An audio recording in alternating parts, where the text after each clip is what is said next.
Friends, imagine a kid so smart and so calm that people thought he was slow. A kid who lived in a castle, and one day he chose to follow God, even when his own family got really upset and even locked him up to change his mind. That kid became Saint Thomas Aquinas, one of the greatest teachers in church history. Today you'll hear an adventure with castles, brave choices, studying, prayer, and yes, a flying elephant. Before we begin, subscribe to Superhero Stories of Faith. Give this video a like and check out our books on Amazon so you can keep learning about amazing heroes of faith. All right, let's begin. Thomas was born around the year 1225 near a town called Aquino in Italy, in a place called Rocca Secca. He was born into a noble family, so yes, he grew up around a castle. His father hoped Thomas would become a very important church leader, something powerful and impressive, the kind of job that would make the family proud. But his mother also formed him in something even bigger: faith, prayer, and a peaceful heart.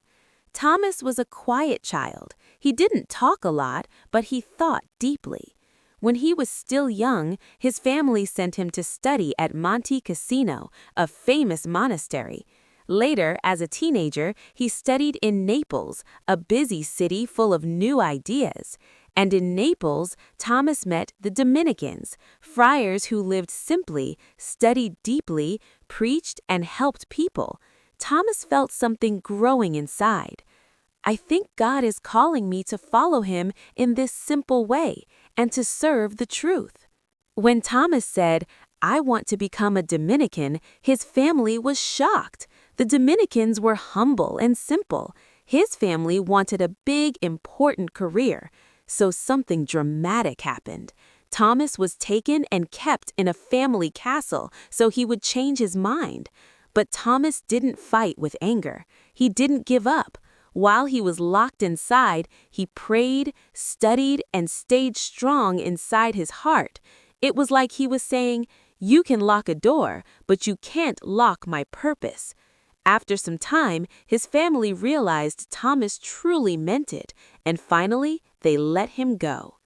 After his release, Thomas continued his studies in big learning centers like Paris and Cologne. He was still very quiet, and some students teased him and called him the dumb ox, like he was slow. But his teacher, Saint Albert the Great, said something amazing. "One day, this ox will bellow so loudly that the whole world will hear him." And that's what happened. Thomas became a great teacher. He explained difficult things clearly, helped many people understand the faith, and showed that using your mind can also be a way to love God. Thomas wrote many important works, but two are especially famous. The Summa Theologia, a huge map that helps people understand God and the Christian life. The Summa Contra Gentiles, written to explain the faith in a way that people who didn't believe could still understand, using clear reasoning. Because of his teaching, the church calls him a doctor of the church. That means a great teacher, not a medical doctor. His gift to the church was showing that faith and reason can walk together, and that truth is something beautiful. Here are two powerful things Thomas taught. To love is to will the good of the other. That means love isn't just a feeling. Love is choosing what is good for someone else, helping, sharing, telling the truth, forgiving, and protecting others. Love has two forms: friendship and charity. Friendship is enjoying someone and caring about them. Charity is even bigger. That means loving like Jesus, helping even when you don't get anything back, and caring even for someone who is difficult. Even though Thomas was incredibly smart, the center of his life wasn't books. It was Jesus in the Eucharist. Thomas taught that the Eucharist is food for the soul. Just like your body needs food to grow strong, your soul needs Jesus to grow in peace, courage, and love. He also taught that the Mass is a living memorial of the Lord's Passion. A memorial isn't only remembering like a picture in your head.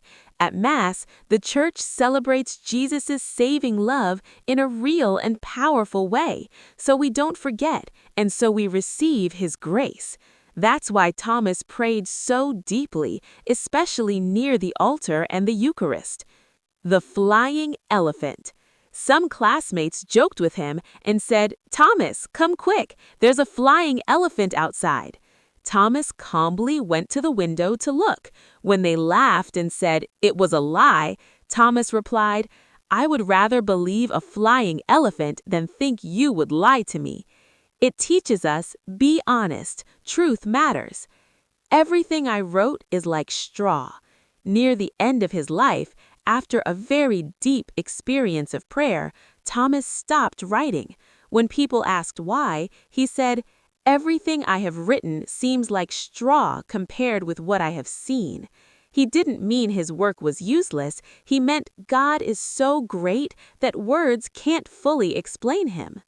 Saint Thomas Aquinas shows us you can be smart and humble, brave and peaceful. He used his mind to search for truth and his heart to love Jesus, especially in the Eucharist. We celebrate Saint Thomas Aquinas on January 28th, and you might also hear March 7th because that's the day he died. How can you imitate him today? Be curious, ask good questions and learn. Be brave, choose what is right even if others don't understand. Love for real, want the good of others. Pray before you decide, ask Jesus for help. Love the Eucharist, go to Mass with a ready heart. If you enjoyed this story, subscribe to Superheroes Stories of Faith, give us a like, and check out our books on Amazon for more heroes of faith. Now tell us in the comments, what do you want to imitate most? His courage, his love for truth, or his love for the Eucharist?